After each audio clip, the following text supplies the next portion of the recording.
What's up, guys? Welcome back. So like I said yesterday, I'm gonna try to do this for at least 10 minutes at a time, and do it for at least 2 weeks, maybe 3 weeks. Just trying to get used to talking to the camera and just kind of spitballing everything I say.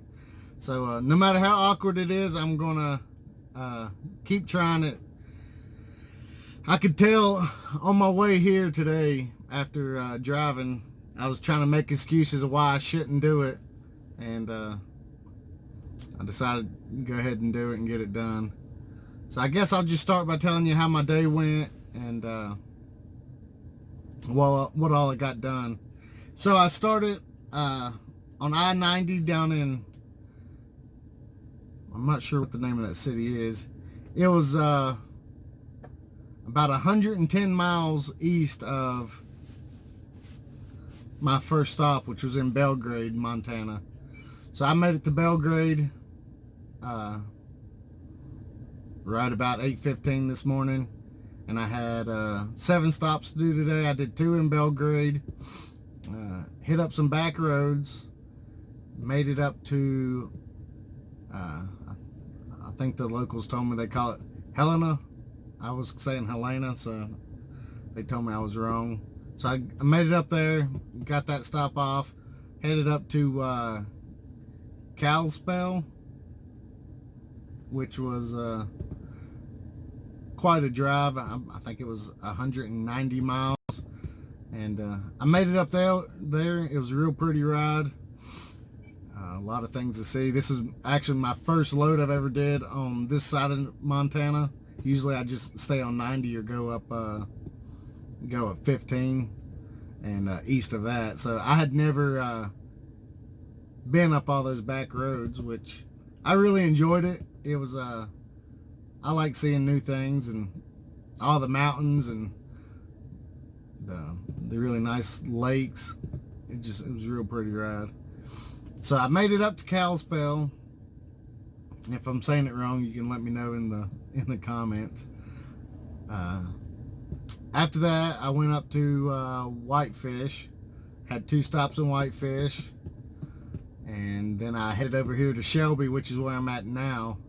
So I started, like I said, 110 miles east of Belgrade. So I'm thinking I left this morning at 6 a.m. Mountain Time, and here it is 7:45 right now, and I've been parked for about 45 minutes. So it's been a long day, and that last few, like 50 miles, 60 miles, I was just thinking to myself, like, man, I'm ready to just get parked, hop in bed, and worry about this later. But like I said, since I told y'all yesterday I'm gonna do it, then I've got to get it done. Also, once I got parked here, I went ahead and unhooked my trailer and deadheaded over to the grocery store in Shelby, Montana on PC mileage, and got some more healthy food. Hopefully finish off the trip. I got a few salads. Those pre-made salads you can buy at Walmart or something, and they're like the Santa Fe style or the chef salad, something like that. They don't have very many calories, and they come with everything you want in it, like the chicken. Some of them come with the little tortilla chips and everything. So for the calories, including the dressing and all, you know, some of them only have 240, some have 280. You can't really beat it. So I got a few more of those. I got a whole case of water. I got some more coffee from my coffee pot, and I got like a little turkey breast. I'm pretty excited.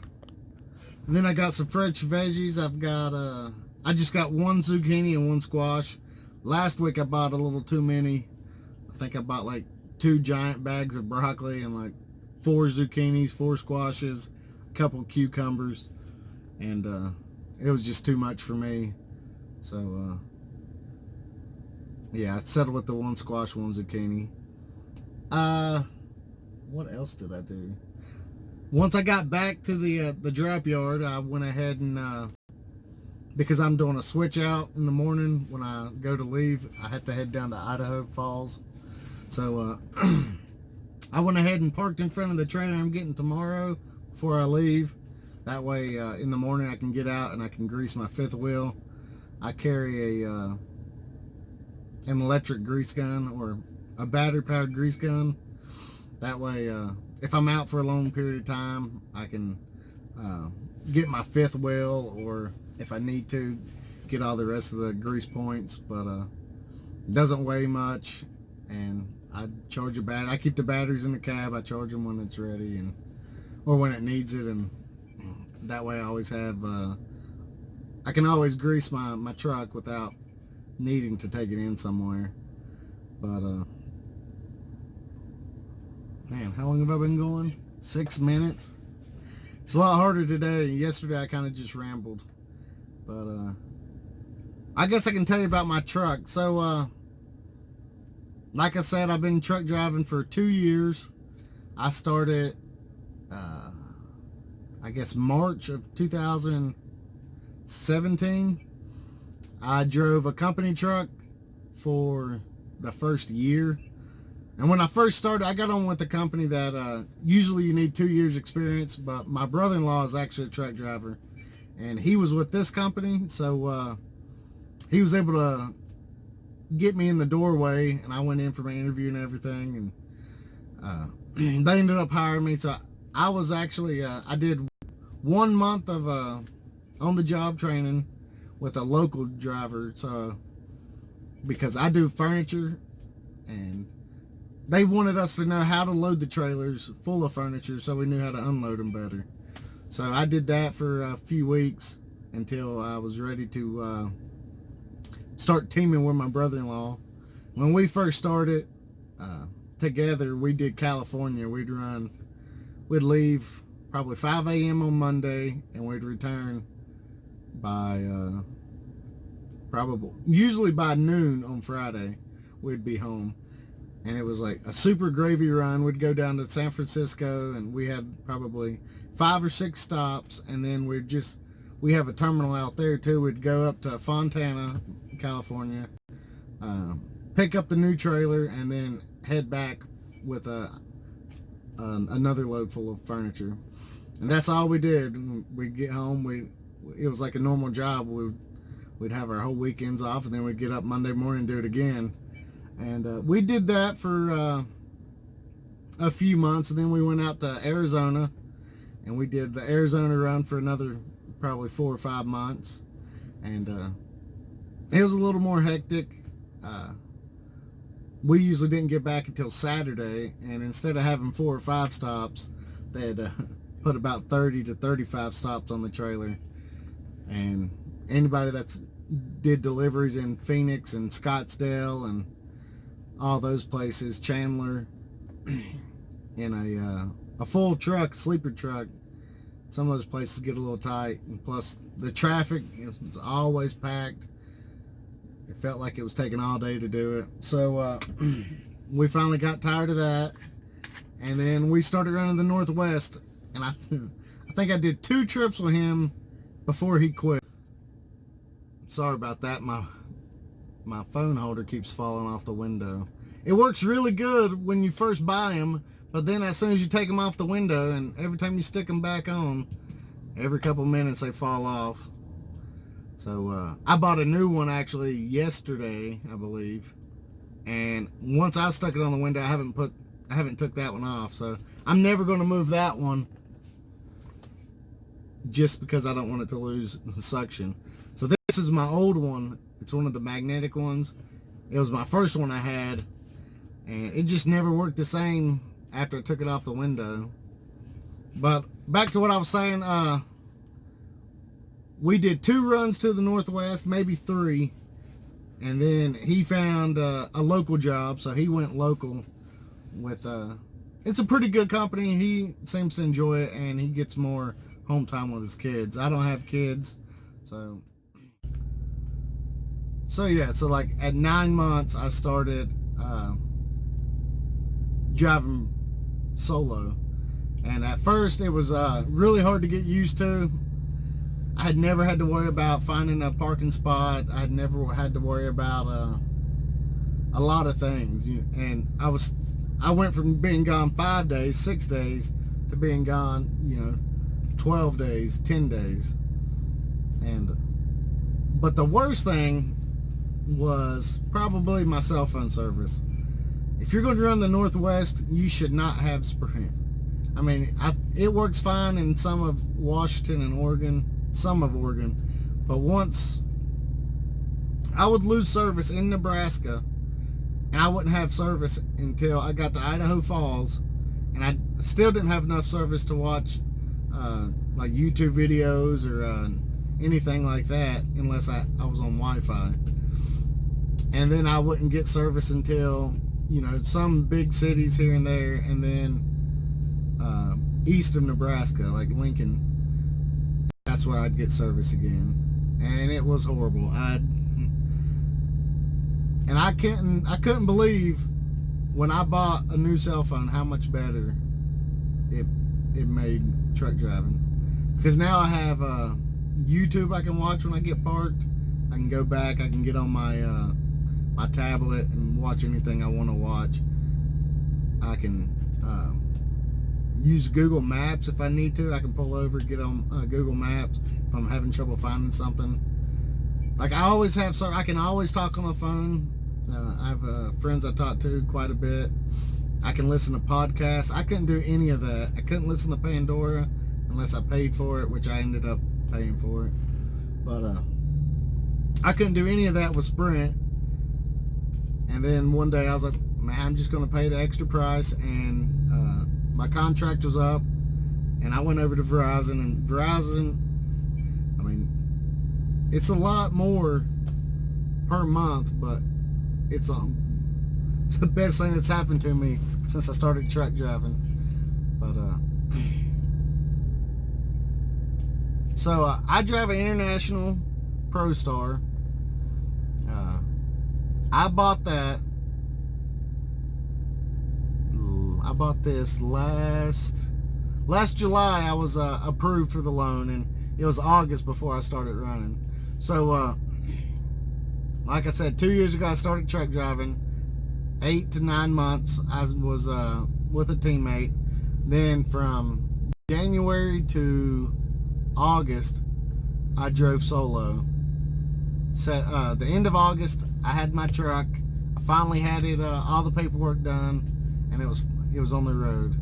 So I've been owner operator since last August, so it's coming up on a year. And that made a big difference too, because I was staying out 10 to 12 days at a time doing this run.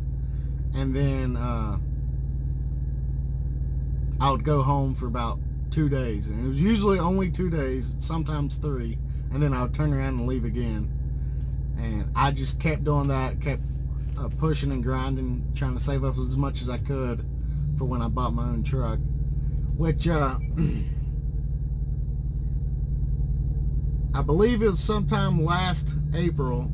I met a guy that works for, I actually asked my dispatcher who I should talk to, and she said he's the best owner operator we have. You can talk to him. I'm sure he'll help you out. So I just called him out of the blue. I don't think he was expecting the call or anything. I just called him, and I introduced myself, told him what I was wanting to do, and it turned out we have a lot in common. We have a similar work ethic, so that helps too, and we have similar hobbies. So he's really became a best friend to me, and he's been doing it for about 20 years, so he has a lot of knowledge to share with me. And looking back, like a year ago, I felt like I knew most of what I needed to know about trucking, and like now this time of the year I can tell that I didn't know anything then, and I know a lot more now. But so yeah, I actually ended up buying this truck off of him. I called him out of the blue. I was like, I'm wanting to buy my own truck. I'm wanting to be an owner-operator leased on to this company. And he kind of told me what he made and where the money was and what to look for in buying a truck. The most important thing he told me, in my opinion, was buy your first truck with a warranty. Not one of the warranties you can get that are like not one that's like an additional warranty, but one that is actual factory warranty. So I know of at least 3 people now that has bought a truck. They've drove it for a couple weeks, and then either the engine goes out, or one guy, one of his turbos went out, his EGR, and something else, and it ended up being like $15,000 for him. The one guy that blew his engine, it was like 20-some thousand to get it rebuilt. But what they say is that is a normal wear, or I forgot how they word it, but they buy the extra warranty from the dealership. They get it out there, and then something happens and they won't cover it. So that one guy that the EGR messed up in the turbo and everything, he told me it was his second week out, his second week with our company, or second week since he bought the truck. On his first run with our company, he made it from North Carolina to St. Louis, which is about 1 drive time. And that's when his truck started messing up. So he took it into the shop, and that's when they told him it was going to be about 15 grand. He called about the warranty, and they're like, yeah, we can't help you. So if you're getting a truck, especially a used one, try to find one with a factory warranty.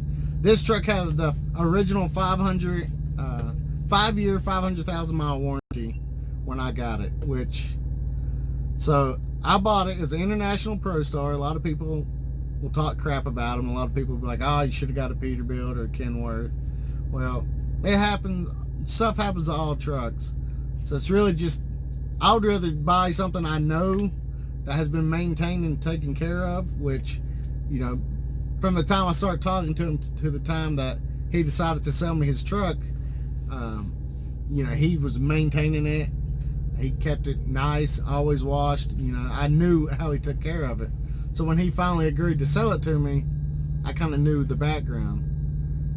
But it sat for about 3 weeks while I tried to get all the paperwork ready. Since I bought it from a private person, it ended up being like 3 weeks to get the title there before I could actually put it in my name and start driving it. And my very first trip, my check engine light came on, and you know, I had it checked out and everything. It seemed good. It wasn't a major problem. I was still running. You know, everything was fine. I took it. Then I started using oil, and I was starting to use like 3 gallons in between the oil change. And I'm telling my buddy, I'm like, something's wrong. It shouldn't be doing this. I take it in, and he gets it. I get it checked out, and by this time I only have like a month left on this warranty before it's the 5-year mark. I was right at like 450,000 miles, and it turns out my rings were going bad. But lo and behold, they were covered under the warranty. So I had all that done. My air conditioner also went out, so I had to pay for that. So the complete engine rebuild, I got my air conditioner fixed.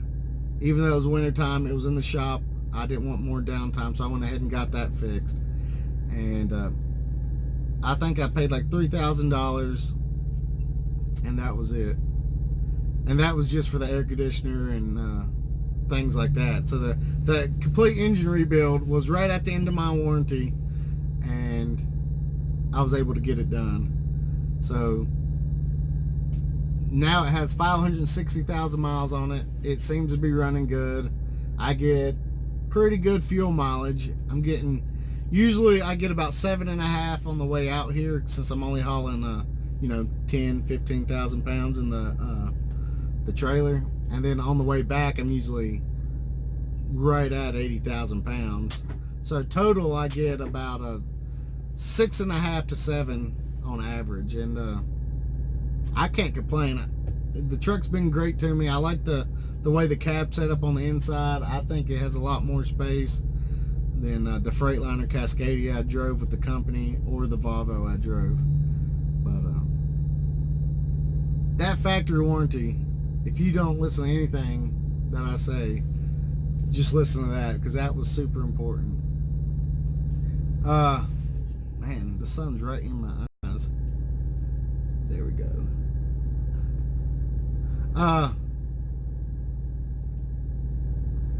So yeah, I've been driving it. I've put probably 130,000 miles on it. I haven't had it quite a year. It's made me a lot of money, and I couldn't imagine going back to being a company driver. With the time I have off, it's like a mini vacation, you know. 10, 11 days out, 12 days out, 5 days, 6 days, 7 days, whatever you want to do. I just told them the other day I'm taking 2 weeks off to go to the beach and spend time with my girlfriend at the end of July. And as long as you tell them ahead of time, I've never had a problem with it. But that's probably enough rambling. If you have any questions, leave me a comment below. Once again, I've got some footage of my drive today, so I'll put that in afterwards. And I hope you enjoyed it. Sorry for all the stuttering and the phone falling off the window, but I'm going to eat my salad and lay in bed, watch Netflix, and go to sleep. So I'll catch y'all later. Thanks for watching.